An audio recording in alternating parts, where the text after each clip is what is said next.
Hello gorgeous and welcome back to another video based completely on a hypothetical reality, so this video doesn't actually matter. What a selling point. Y'all have absolutely been loving my what if insert YouTuber here never posted to YouTube videos, and Hank Green, hot diggity damn, has been so highly requested at this point that one, I had to do it, and two, I'm pretty sure I understand why people have been asking so much for Hank Green, and that's because without Hank Green, YouTube would look insanely different. Disclaimer and content warning, in this video, as I've already said, I will be outlining the domino effect of what if Hank Green never posted to YouTube. Because of this, there will be brief mentions of sexual misconduct, assault, rape, and child pornography when discussing DFBTA records, and also a discussion about TanaCon. If you find any of these topics potentially triggering, please proceed with caution or consider clicking off of the video altogether, because at the end of the day, I do not want for my content to jeopardize your happiness and jeopardize your well-being. Full transparency, I do think that Hank Green is an absolute fabulous egg, so I do already have a bias when it comes to Hank Green, and it is definitely positive. And of course, as always, even though I trust every single one of you, I still need to explicitly state that I do not promote, encourage, or endorse any kind of mean, negative, harassing, malicious behavior. My videos are strictly for entertainment purposes only, so I do not want for any kind of mean, negative, harassing, malicious behavior to go out there into the world because of something that I've said or on my behalf. We're of course allowed to keep it cheeky, we're allowed to keep it messy, we're allowed to keep it fun, but please keep it to this channel and this comment section only. With all of that said, let us start to outline what if Hank Green never posted to YouTube.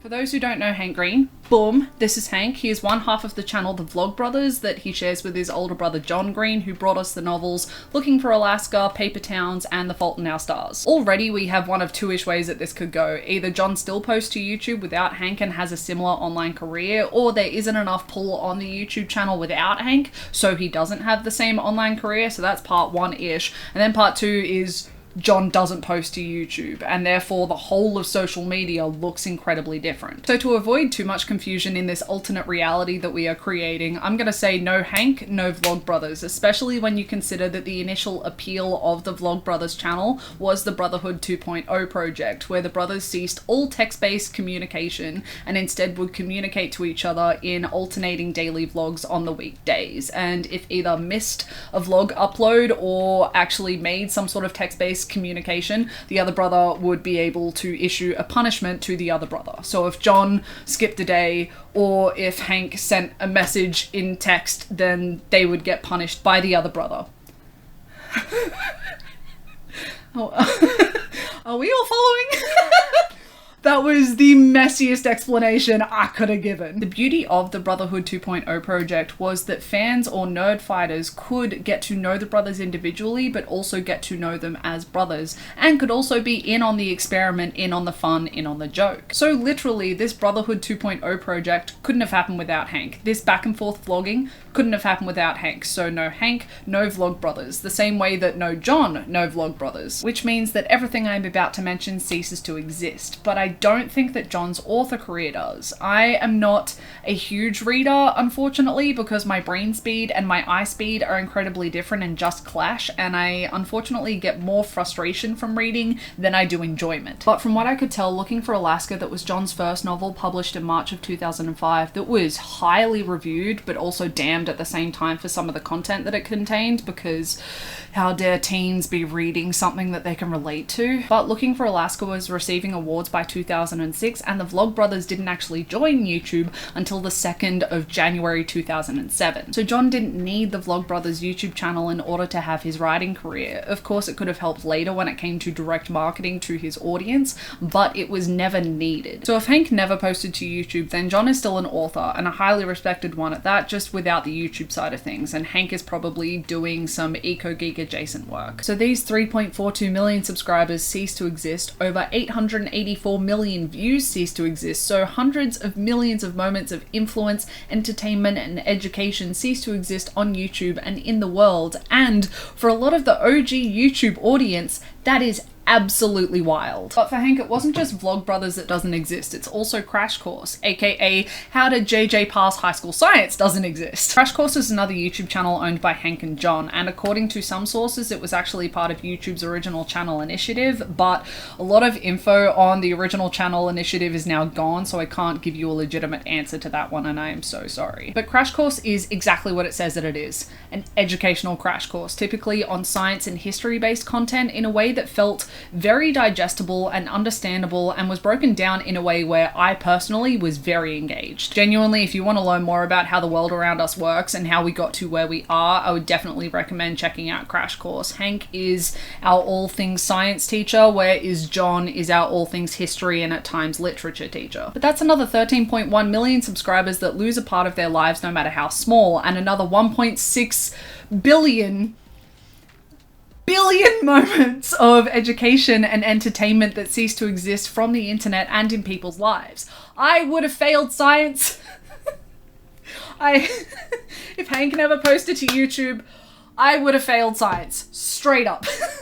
In all honesty, I think there are a lot of people out there in the world that would have struggled educationally greatly without Crash Course, just in my personal opinion and personal experiences with a lot of the conversations that I've had throughout school and university. I wish that Hank would have posted something on the intricacies of copper-catalyzed cross-coupling reactions, but hey, can't win them all. Could something have taken the place of Crash Course in this alternate reality that we are mapping out? Like, sure, of course, there's a lot of educational science and history content on YouTube, but the styling and humor of Crash Course is definitely unique to the Green brothers, in my personal opinion. Hank and John as educators and presenters are what made the education entertaining and understandable and digestible. So even though the content itself is replaceable, I think the formatting and presentation of the content is uniquely them. So therefore, I don't think there would be something exactly like Crash Course to take Crash Course's place in this alternate reality. Also, if those sources are correct and Crash Course was chosen as a part of YouTube's original channel initiative, then I highly doubt that the channel that would be replacing Crash Course in this alternate reality would be exactly like Crash Course if Hank was to never post to YouTube. So to summarize, in this reality, I indeed failed high school science. But it wasn't just Crash Course, it was also SciShow, which is seemingly also a part of YouTube's original channel initiative. SciShow is another YouTube channel that was co-owned by Hank, and it is where you get your beautiful dose of the weird and wonderful world of science, but in a different way to Crash Course. Where Crash Course is, as it was titled, an educational crash course where a lot of the content could be applied directly to a school syllabi, SciShow was more about the weird and wonderful nature of science, so it was more so your extracurricular knowledge. Still definitely a lot of fun, education, and just overall a good watch, but it just doesn't have the direct correlation that Crash Course does to a school syllabi. But regardless, SciShow has amassed 6.9 million subscribers and 1.5 billion views. I wish.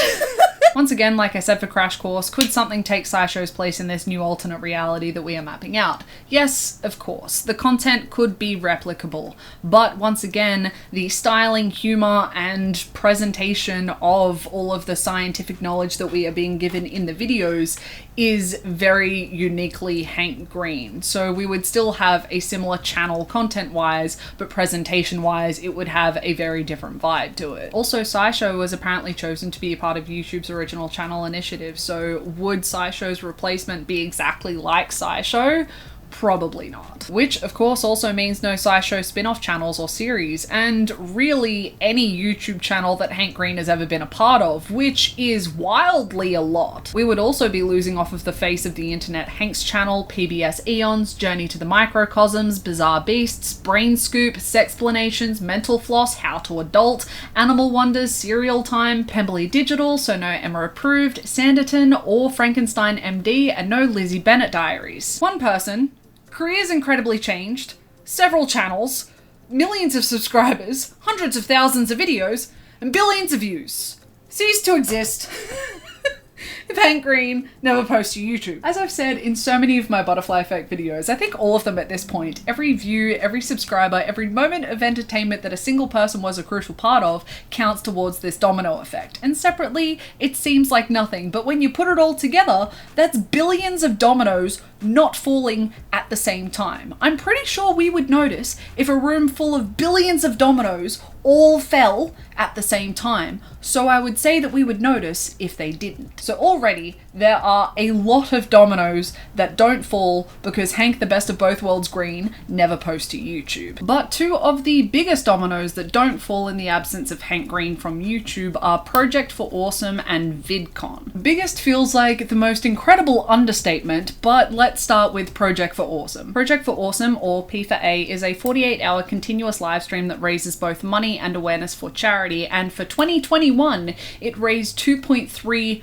million. P4A has been running annually since 2007 and has done so much for charity, but also the YouTube community. I've said this in previous videos, but we as creators are more than just our channels, are more than just our platforms, are more than just our videos, the same way that you as our audience are more than just a number, are more than just a view. In my personal and incredibly biased opinion, I think that P4A is a beautiful way to demonstrate this and develop a sense of community for the whole of YouTube. And I say that I'm incredibly biased because thanks to these two gorgeous creators, Cakes by Chopper and Matthew McKenna, who I have praised quite frequently on my channel because, in all honesty, I wouldn't be the creator I am today without the two of them. Because of these two beautiful creators, I was able to be a guest live streamer on the P4A live stream 2 years in a row. So I personally have had the absolute privilege of not only being a Project for Awesome watcher, but also a Project for Awesome live stream guest, which is absolutely feckin' sweet and absolutely surreal now that I put it into perspective. And those times that I've been a guest on the Project for Awesome live streams have genuinely been some of my happiest memories. Literally, if you have nothing to do between the 25th of February and the 27th of February, definitely check out any part of the live stream that you can, because it's always a fun time no matter what part of the 48 hours you end up watching. I have the live stream linked in the description for this video. So part of the what if Hank Green never posted to YouTube butterfly effect for me personally would be that I lose all of those beautiful memories, which no fucking thanks. Either way, I'm rambling. The way the Project for Awesome specifically works for 2022 is that all money raised in the first half of donations, so between February 23rd and February 26th, go to two already selected charities, which don't typically change, but from what I gather, they have in the past. But for this year, according to the Project for Awesome website, the two chosen charities are Save the Children and Partners in Health. From my understanding, from what I can find, this split is so that bigger companies, bigger donors can feel more comfortable knowing that their money is going to, for lack of a better phrasing, secure charities, which I think is a good business decision. Then all of the funds and donations raised in the second half, so between February 26th and the 1st of March, are charities chosen by the community. Absolutely anyone can post videos during open submissions for Project for Awesome. Film, edit, post your video to YouTube discussing a charity that you think deserves funding from Project for Awesome within the guidelines outlined on Project for Awesome's FAQs on their website that once again is linked in the description of this video. Then submit it to the website and the community upvotes to charities that they think deserve the most funding, and some of the videos actually play within the live stream itself. Of course, the charities that the community chooses are subject to the opinion of the Foundation to Decrease World Suck Board of Directors, which is a charity that was started by Hank and John, but also the Project for Awesome Advisory Board to make sure that everything is legit and legal. The way that the live stream actually works and why it is able to function continuously for 48 hours is that it is hosted by Project for Awesome, but there are different hosts internationally, and everyone gets a dedicated time slot. When I was a guest on the live stream, thanks to Cakes by Chopper, I believe that we had a 2-hour time slot and we were a part of the Australia hosting. From my understanding, it means that when it's 4 a.m. in America and people need to sleep, the live stream can keep running with consistent entertainment, yet not depriving any of their hosts of their beauty sleep, which I think works out incredibly well for both the audience and the hosts. No overexhaustion for anyone. Yay! Okay, so a good time that is planned out really well and brings together creators, audiences, and communities, as well as raises funds and awareness for charities, and as well as people get to take home perks from the live streams. So, like a fab time all round. Either way, now that you have all of my bias and all of that context in one messy little package, the first P4A ran in 2007 and from my understanding had absolutely no backing from YouTube. You know, YouTube. the platform that was inevitably going to be benefiting from the presence of Project for Awesome. That that YouTube. And boy oh boy did they regret it, because according to Hank's vlog posted the 19th of December in 2007, December 17th was the day that nerds took over YouTube, and it was more powerful than two boobs. Those were lyrics in Hank's song. 2007 YouTube was an absolute time. And the way that Hank and John did this is absolutely fascinating to me, because they knew the power in their platform, they knew the power in their channel, and they understood the power of their community, their nerd fighters, and they also understood YouTube as a platform as well. By Hank and John saying, hey, we have this super secret project for awesome in their vlogs, and asking their community of nerd fighters to post videos to YouTube raising awareness for charities they really believe in, and using the exact same thumbnail and also Project for Awesome in their title, it brought all of this attention to Project for Awesome, but also took over the YouTube homepage back in 2007, specifically on December 17th. That was more powerful than two boobs.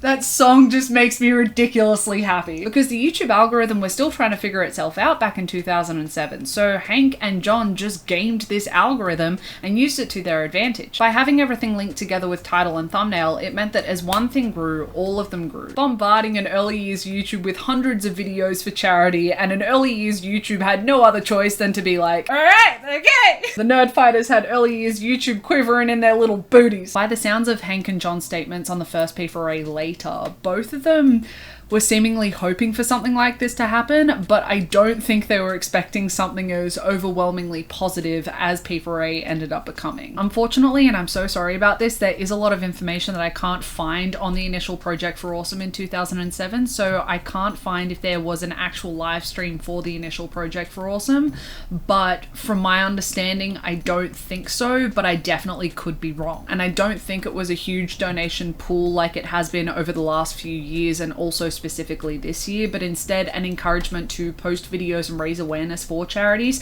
and to donate individually. Hank specifically promoted the Humane Society and for people to spay and neuter their pets. But regardless, the initial Project for Awesome showed the media and showed YouTube that there was a lot more to these creators than just their channels, just the videos that they post, and showed that there was a lot of value in these creators, in their influence and in their communities, and that big things could be achieved if someone was willing to try. Hank and John were willing to try, and this year marks the 15th year that Project for Awesome will be running, and it's raised millions of dollars and awareness for charities that are incredibly deserving. So if Hank never posts to YouTube, then the Vlogbrothers never happens, and therefore Project for Awesome never happens, and in my personal opinion, that is an incredibly sad reality. A reality that lacks so much incredible good that Hank and John have brought to us. This community of nerd fighters no longer have a community, and all of those beautiful live stream moments cease to exist as well.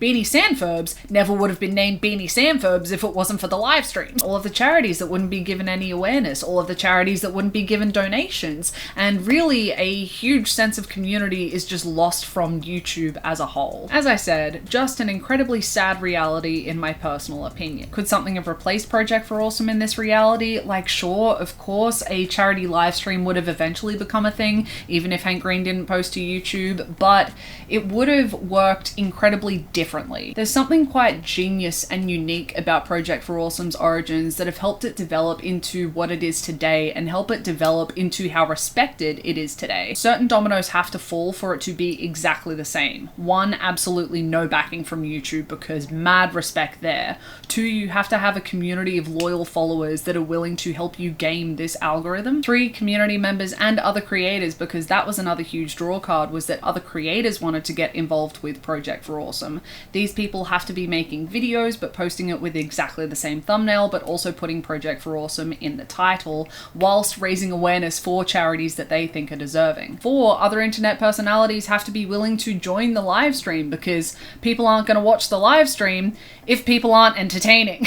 Because it was this breaking of YouTube's homepage that got this project so much initial attention, and rightly so, but I haven't seen a charity event that isn't so much focused on the charity itself, but just focused on doing good. Leaving the charity choice up to the community, I think, is in more ways than one quite brilliant. To stop myself from rambling more, because I could literally talk about Project for Awesome for hours, I think that a charity live stream would have eventually become a thing, but I think it is uniquely Hank and John that were able to curate a charity event that was so wholesome and community driven like Project for Awesome. So all of that awareness, all of those donations, all of those hours of entertaining live stream moments that ceased to exist, and the perks. If you ever bought anything from the Project for Awesome perks, that never would have existed. And if you thought that that wasn't incredible enough, you can thank Hank and John for VidCon. Have you ever seen some incredibly accomplished people and just thought to yourself, well, how the hell are you just able to be good at whatever the fuck you choose, and things that you don't even choose to be good at? How are you just so good at everything? I love that for you. It's so nice for you. Could you not just leave a teeny bit for the rest of us? Back in 2009, according to Hank, in the first 3 videos on VidCon's YouTube channel, Hank was one of the primary, if not the primary organizer when it came to the first VidCon. A part conference, part celebration of online media weekend, jam-packed with industry professionals and your favorite online personalities. So have fun and celebrate how incredible online media is becoming in the community that it has, which sounds like an absolute fabulous idea. So our fabulous egg Hank Green decided to call up all of his friends and be like, hey, do you want to have a whole entire weekend celebrating making videos? And his friends were all like, yeah, sounds great. And these friends included a lot of industry professionals and other online personalities, until with a lot of hard work, time, patience, and I'm guessing at times tears of frustration, the Century Plaza Hotel was booked between July 9th and July 11th, 2010 to host 1,400 people of industry professionals, other YouTubers, community members, and fans, without the support of YouTube. YouTube was just like, okay, good luck. According to a Forbes article in 2019, in the first 6 hours of ticket sales, only 2 tickets were sold, and Hank had a contract specifying that he would sell 2,400 nights at the hotel over the weekend, and if he didn't manage to do this, he would personally go bankrupt. I personally would have been pooping my pants, but thankfully by July 1st, VidCon was able to officially announce that they had completely sold out the event, so the Green brothers were in the financial clear. And the articles from 2010's VidCon are pretty hard to find, so I can't really say, but by the looks of it, everyone had a fantastic time. And I assume it must have been a fantastic time because YouTube ate their metaphorical hat, because apparently a YouTube representative specified that the company regretted not sponsoring the first VidCon. Since the incredibly successful Basement Ballroom of 2010, VidCon was acquired by Viacom in 2018, grew to 75,000 attendees before the pandemic unfortunately put VidCon on hiatus, and became an international celebration of online media, having VidCon London, VidCon Mexico, VidCon Australia, VidCon Asia, and VidCon Abu Dhabi. Considering how VidCon started, this is an incredible feat by the Green brothers and by Hank. I'm not sure if there's a positive version for baffled. Amazed? It would be amazed, right? Brain fart. I'm 95% certain that the word I'm looking for is amazed, but I was absolutely amazed to go back and rewatch the original announcement videos on VidCon's YouTube channel back in 2009, because I couldn't help but sit there and think to myself, oh Hank, you glorious, glorious man, you have no idea what the next decade and a bit is going to be like. So exactly the same thing that I've said for everything in this video so far. No Hank, no Vlogbrothers, no Crash Course, no SciShow, no Project for Awesome, and no VidCon. Because from my understanding, the way that the Green brothers were able to make the initial VidCon so successful was by using all of their contacts, all of their business relationships and friendships when it came to pitching the idea for VidCon. But it wasn't just that. It wasn't just their contacts, and it wasn't just the potential money that could be made from VidCon, it was also pitching the power of the YouTube community. And they were able to have all of these networks of business relationships, friendships, and their community of nerd fighters because of their YouTube channel, because of the Brotherhood 2.0 project, and that couldn't exist without Hank, the same way that it couldn't exist without John. So no Hank, no Vlogbrothers, no VidCon. Would someone else have come in and created a YouTube convention? Probably, but I think it would have been YouTube if it was going to happen, and I think it would have happened quite some time later. Because as a creator, you've got to know everyone, or at least know enough people that there is a big enough draw card, a big enough pull for fans and audience members to come attend the convention. 2, you have to know enough industry professionals that are happy to talk at the convention, but also are happy to sponsor the convention, because these things cost money. So you have to have something that people are willing to put a bet on, but you have to be someone that people are willing to put a bet on. And 3, when YouTube says that they don't want to sponsor you and the convention that is essentially for their platform, you've got to have faith in yourself and faith in the convention that you have planned, even when YouTube either doesn't care or doesn't believe in it. So many creators would have just been like, oh, that was a really nice idea, bye. But Hank and John were this perfect balance of logical and mental. But YouTube actually ended up starting a convention later. The 3 founders of YouTube being Stephen Chen, Chad Hurley, and Jord Karim, who completed the selling of YouTube to Google for $1.65 billion in stock November 2006. From my understanding, they started Playlist Live. Playlist Live is an online video convention in Orlando, and from what I can tell, the first one was held in 2011. It was co-founded by the founders of YouTube with, by the looks of it, the help of AKT Enterprises. I've never been to Playlist Live personally, but from what I can tell, it has similar structure and functionings to VidCon, but with more of an emphasis on performance. I can't say if Playlist Live was directly inspired by the existence of VidCon, because that information just doesn't exist publicly, but regardless, I think that a YouTube online media convention would have eventually become a thing in our digital world, but I don't think by creators, and I think it would have been later. Because I don't know how many creators are that perfect balance of logical and mental like the Green Brothers, and how many of those creators have enough contacts of industry professionals and online media personalities that people are willing to take a bet on. So to summarize, no Hank, no Vlogbrothers, no VidCon. Playlist Live is a bit of a question mark, but I can say without a doubt, absolutely no TanaCon. VidCon has had its fair share of growing pains, to be putting it incredibly kindly, and even though I'm a big fan of the Green Brothers, specifically Hank, there was a lot of issues with VidCon that did unfortunately fall on the shoulders of Hank as former CEO of VidCon, that by the looks of it, he has taken full responsibility for all of these issues. Just for a cheeky bit of context, according to a comment that Hank left on Tana's rant video, Why I Won't Be Attending VidCon 2018, a rant, so very accurately named, Hank specified that he stepped down as CEO of VidCon in 2017 after the birth of his son. So in 2016-2017, Hank was CEO of VidCon, but in Tana's video when she's talking about the CEO of VidCon in 2017, I believe she was talking about Jim. To briefly break down the whole entire situation and how TanaCon is directly related to Hank Green posting to YouTube, no Hank, no Vlogbrothers, no VidCon, VidCon can't screw over Tana, and therefore she can't retaliate by creating TanaCon. The juicier, more detailed story I've tried my hardest to put together using Tana's original rant video, Why I Won't Be Attending VidCon 2018, a rant, as well as statements from Hank and VidCon. So I do understand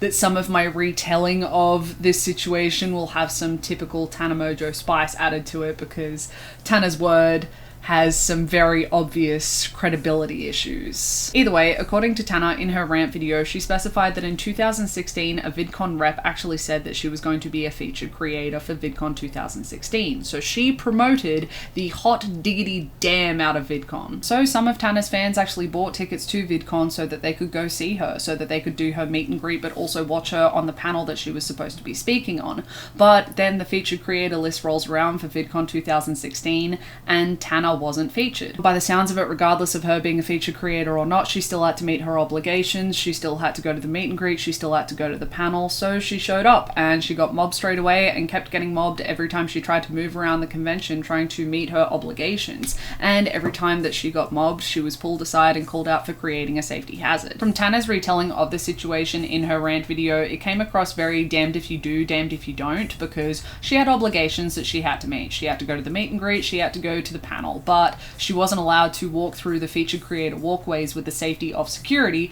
because she wasn't a featured creator, so she had no other choice but to walk through the convention itself. But every time she did, she got mobbed and then was called out for creating a safety hazard. It just doesn't make a lot of sense to me.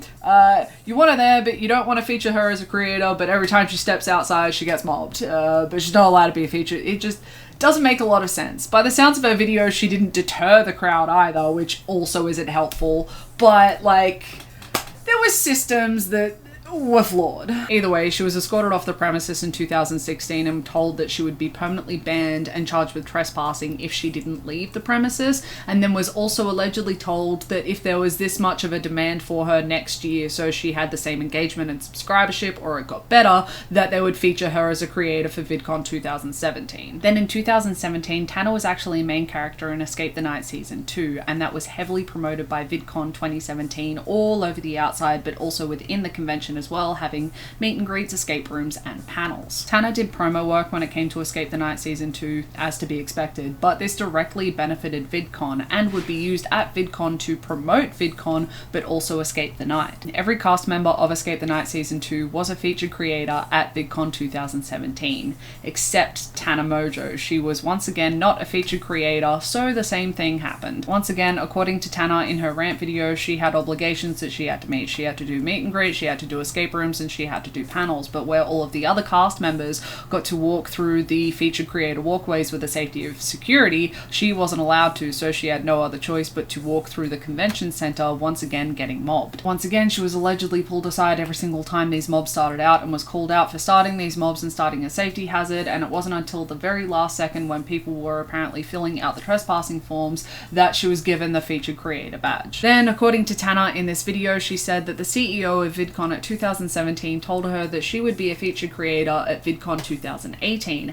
Then the featured creator list comes out for 2018, she is not on it, and she actually got an email or some sort of communication specifying that she was permanently banned from VidCon. Hence the rant video went up, because from my understanding, Tana promoted the hot diggity damn out of VidCon 2016-2017 and was a huge draw card for 2017. Yet she wasn't made a featured creator, but she still had to meet her obligations, but she kept getting mobbed when trying to meet those obligations and was slammed for it, but no one gave her the pass. I'm just having a hard time trying to understand some of the thought process. Hank has made a few statements on the whole entire TanaCon situation. Essentially, Tana wasn't given the featured creator pass because Tana is a controversial creator. In 2017, for lack of a better phrasing, Tana had one of her biggest scandals, being her racism scandal, that all came to light when she made a video calling out iDubbbz. By VidCon making her a featured creator,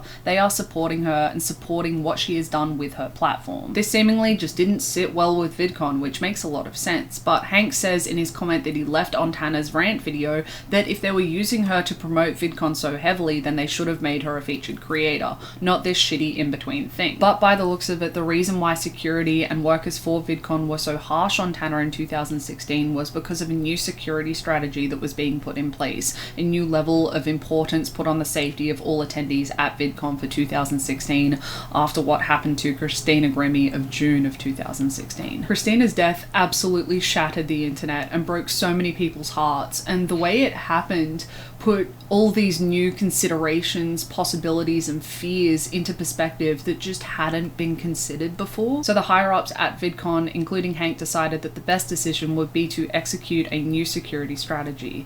But unfortunately, this new security strategy had flaws. So with all of that context, when VidCon 2018 rolled around and Tana found out that she was banned and posted that rant video, she planted the seed that another convention should be held around VidCon at the same time in the same location for all of the creators that VidCon didn't want, being TanaCon. Leading up to it, TanaCon was the only thing that people were talking about. There were some big names that were going to be attending the convention that was held at the Anaheim Marriott Suites, June 22nd to June 23rd, but the 23rd never ended up actually happening. While VidCon was being held June 20th to June 23rd at the Anaheim Convention Center, just a 6-minute drive away. And unfortunately, scarily, and unsurprisingly, TanaCon was an absolute shit show. It was planned as a retaliation against VidCon and them banning Tana, but that can only happen once Tana finds out that she was banned. But also, according to interviews later, the whole entire convention was planned within 30 to 40 days. That math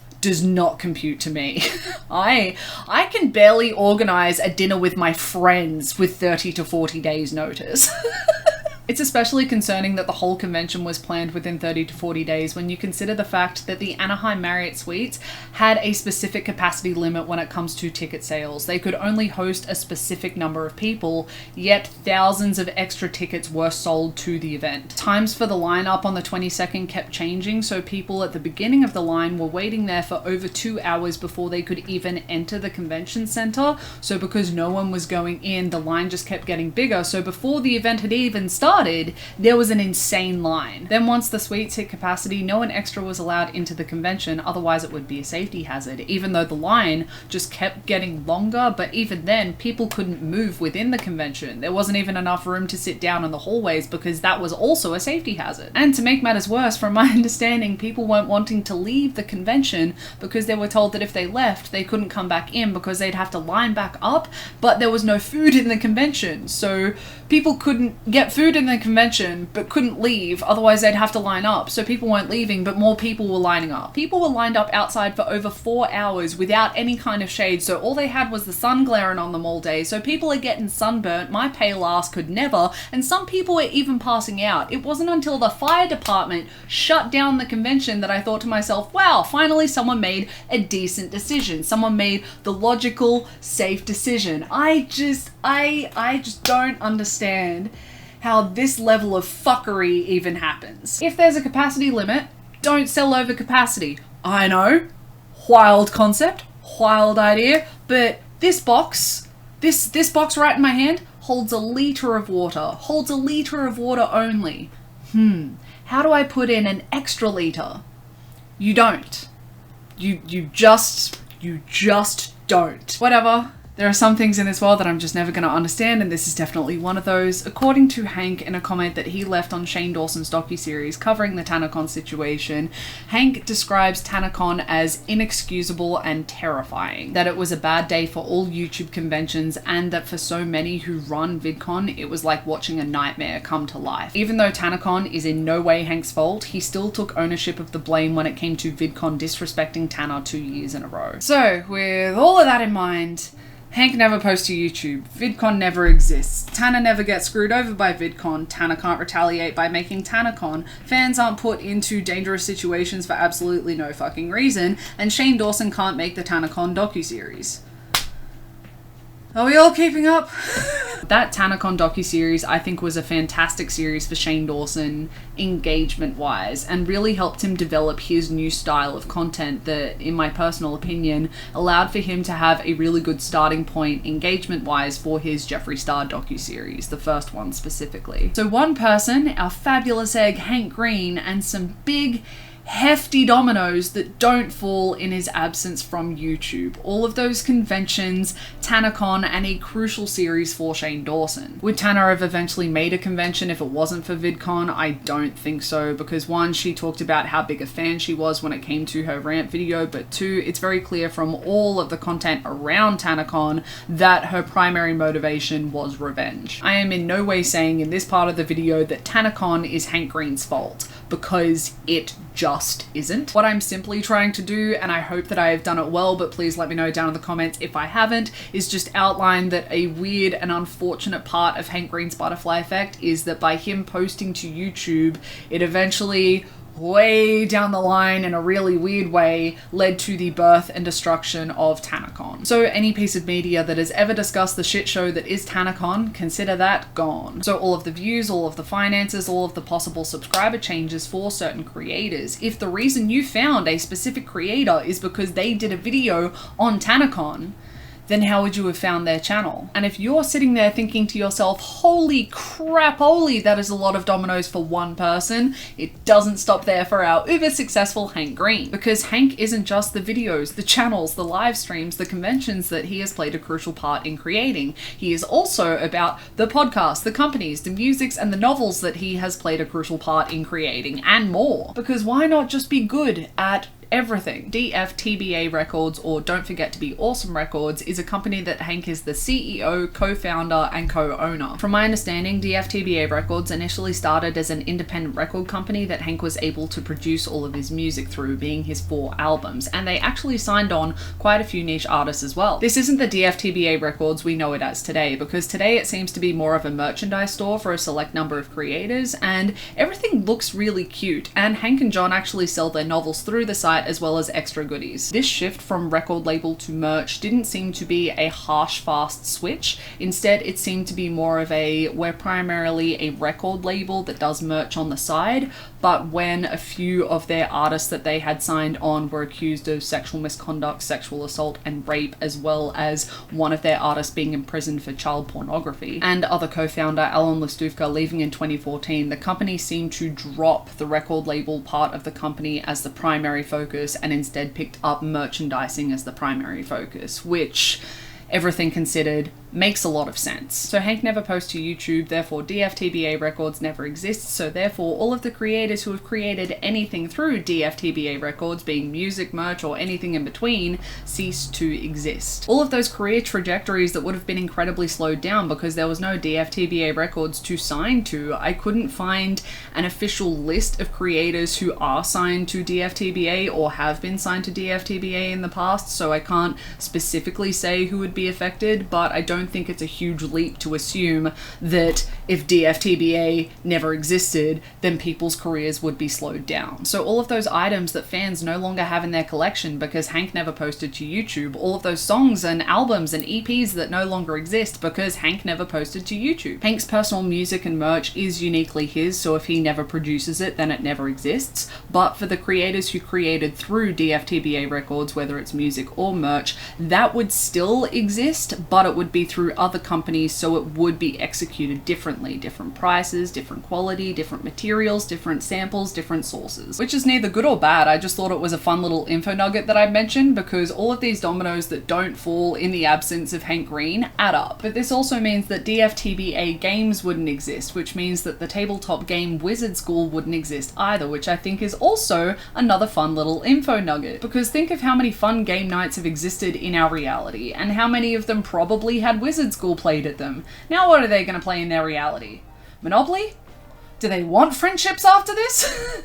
And I think that's one of the big things that I found whilst researching Hank Green's butterfly effect, is that he has had so much influence in the media as a whole that the dominoes he's knocked over just keep falling from him posting to YouTube. We've got billions of dominoes of all different shapes and sizes knocking over each other, and it's absolutely fabulous. We've got everything that I've already mentioned in this video so far, and there's been a lot, but we also have all of the podcasts. We've got Dear Hank and John, Holy Fucking Science, Delete This, and also SciShow Tangents. I would say that all of these podcasts have of course had some absolutely fabulous moments that have given all of the audience members the happy emotions, but in my research I couldn't find anything specifically to suggest that there was a crucial moment in any of the podcasts that really redefined a certain part of the media. Which once again isn't a bad thing, it just means that most of this domino effect is going to be felt more within the audience missing something that is possibly held dear in our not so hypothetical reality. And the same thing goes for an absolutely remarkable thing, a #1 New York Times best-selling novel published in 2018, written by Hank Green, and its sequel, A Beautifully Foolish Endeavor, published in 2020. These two science fiction novels written by Hank Green have rave reviews, and majority of the reviews are positive, but as art typically goes, of course there are some negatives because art is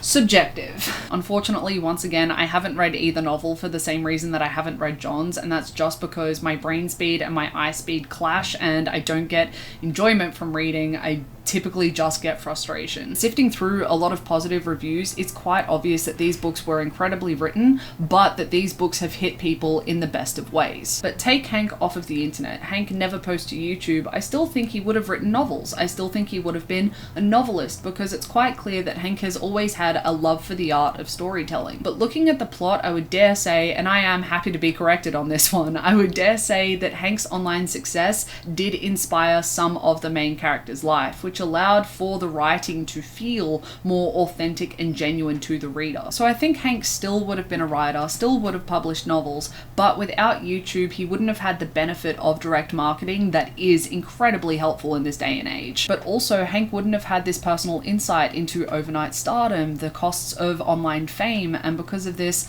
I think that the novels would have been written incredibly differently. So all of those delighted bookworms and nerdfighters that would have a place on their shelves meant for an absolutely remarkable thing and a beautifully foolish endeavor, filled with something else. In comparison to VidCon and TanaCon never existing, yes, some of the things that I just mentioned seem quite small in comparison, but at the same time, dominoes are still dominoes, and these are all of the dominoes that wouldn't fall if Hank Green never posted to YouTube. In my research for Hank Green's butterfly effect, I did find one little info nugget that I thought was really interesting, and that was that Hank tried to start a guild for internet creators, specifically the Internet Creators Guild, or ICG, a non-profit union for internet creators in the hopes to protect them and their work, launched in 2016. Looking into what Hank was hoping to achieve with ICG, I think it's really sad that it didn't work out, because an organization designed to help protect creators but also help them in all aspects when it comes to working with companies and platforms is a fabulous idea. Personally, I am insanely lucky to be able to call all of my friends,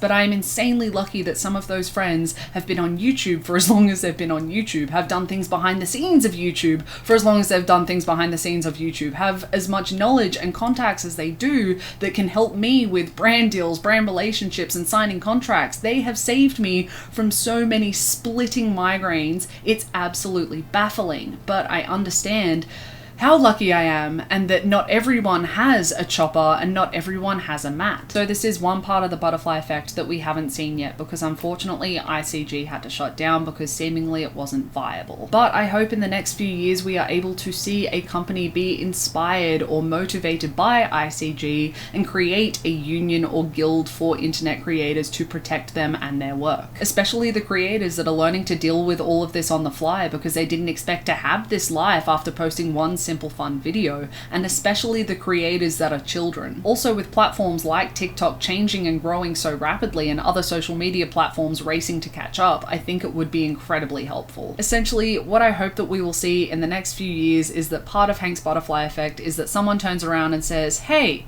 you want to know what was a great idea? ICG, how about we do that again, but we do it this way? Ultimately, Hank Green is one of those creators that has been around for so long and has played a crucial part in so much that this video was only ever going to be the tip of the iceberg. To go through every single thing that Hank Green was ever an influence in and map out exactly or hypothetically what would have happened if he never posted to YouTube, we would be here for days and still possibly miss something.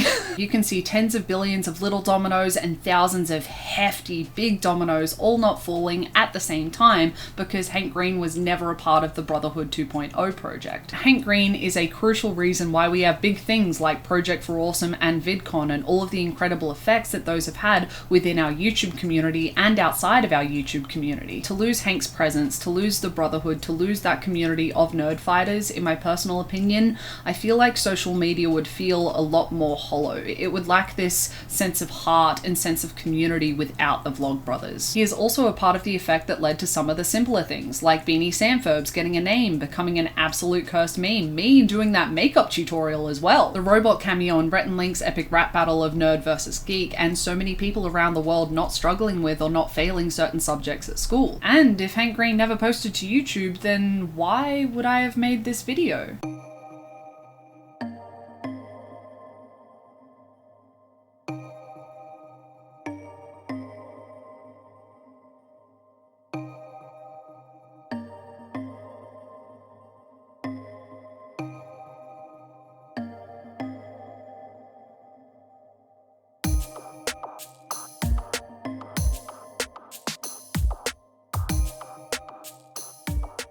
How are we all doing? Are we still with me? Did we tap out halfway through the video? I would not blame you if you had to tap out halfway through this video. There is so much in, whoa, what's this gonna be, like 50 minutes or something? 52, about that? Yeah.